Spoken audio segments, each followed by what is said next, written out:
বাংলাদেশের রাজনীতিতে আবারও উত্তাপ। অন্তর্বর্তী সরকারের জারি করা ১৩৩টি অধ্যাদেশের মধ্যে ২০টি বাতিলের পথে, যার ভেতরেই লুকিয়ে আছে বিচার বিভাগ, মানবাধিকার আর গুম প্রতিরোধের মতো স্পর্শকাতর বিষয়। জাতীয় মানবাধিকার কমিশন রহিতকরণ ও পুনঃপ্রচলন বিল ২০২৬ অবিলম্বে বিবেচনার জন্য গ্রহণ করা হোক। নির্বাচিত বিএনপি সরকারের এই সিদ্ধান্তের ভেতরে কি আরো বড় কোনো রাজনৈতিক হিসাব রয়েছে? জাতীয় মানবাধিকার কমিশনের নামে বিরোধী দল ও মতকে দমন কমিশন হিসেবে সেটি ব্যবহার করা হয়েছে। বিএনপিকে দমন করার বৈধতা জাতীয় মানবাধিকার কমিশন উৎপাদন করেছে। আমরা জাতীয় মানবাধিকার কমিশনের চেয়ারম্যানকে বলতে শুনেছি, জামাতের নেতাকর্মীদেরকে গুলি করা বৈধ মানবাধিকার টিকিয়ে রাখার স্বার্থে। আজকে এই ২০২৫-এর অধ্যাদেশটি ল্যাপস করার মধ্য দিয়ে জাতি আবার ব্যাকওয়ার্ডের দিকে যাবে। এই যেমন বিচার বিভাগ বনাম সরকারের মধ্যে টানাপোড়েন শুরু হয়েছে।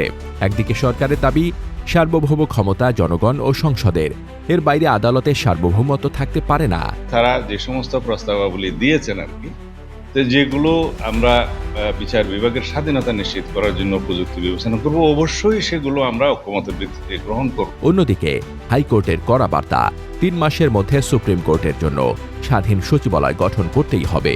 এ যেন পুরনো দ্বন্দ্বের নতুন অধ্যায়। প্রশ্ন উঠছে, বিচার বিভাগ কি সত্যি স্বাধীন, নাকি নিয়ন্ত্রণের অদৃশ্য শেকল এখনো বহাল? বিচার বিভাগের উপর এই নগ্ন হস্তক্ষেপ বন্ধ করতে আমরা সরকারের প্রতি আহ্বান জানাচ্ছি। আসলে ক্ষমতাসীন বিএনপির অবস্থান কি নীতিগত নাকি কৌশল নির্ভর? সংসদ নির্বাচনের আগে বিএনপি বলেছিল, কোনো রাজনৈতিক দল নিষিদ্ধ করার সিদ্ধান্ত নেবে জনগণ। রাজনৈতিক দলকে নিষিদ্ধ করবার আমরা কারা? জনগণ সিদ্ধান্ত নেবে। এইটা তাদের যে সমস্ত পরে যে জনগণের মতামত প্রতিফলন যে বিষয়গুলো আছে সেটা হবে। সেই বিএনপি এখন আইনের মাধ্যমে দল নিষিদ্ধের পথে। এখানেই প্রশ্ন উঠেছে, বিএনপি কি নীতি বদলেছে নাকি বাস্তবতা চাপিয়ে দিয়েছে নতুন সিদ্ধান্ত? বিচার বিভাগ স্বাধীন থাকবে, এই যে একটা বেসিক বিষয়কে পার্লামেন্টে টেনে নিয়ে গিয়ে সুপ্রিম কোর্টের সঙ্গে একটা ক্লেশ লাগাচ্ছেন, তার ভবিষ্যৎ কি ভালো? মোটেও ভালো হবে না। গুম আইনের অধীনে ট্রাইব্যুনাল এস্টাবলিশ হয়েছে, আপনি আইন বাদ করে দিচ্ছেন, তো ট্রাইব্যুনাল তো আছে।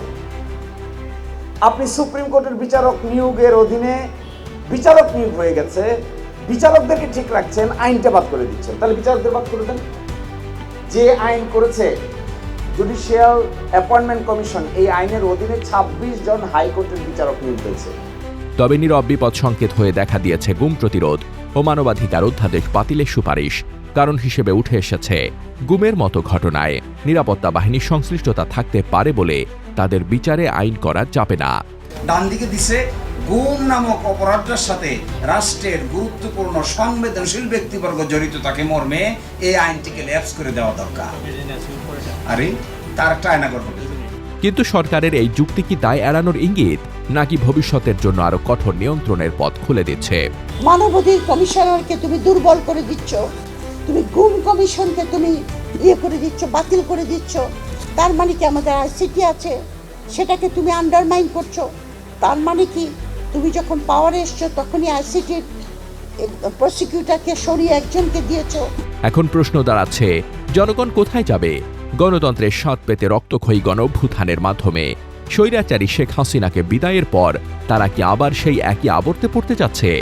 গণভোট আর সংসদ নির্বাচনের মাধ্যমে জনগণের মতামত নেওয়ার পরও কি বাংলাদেশ আবারও সেই পুরনো চক্রে ফিরে যাচ্ছে, যেখানে ক্ষমতা বদলায় কিন্তু পদ্ধতি বদলায় না?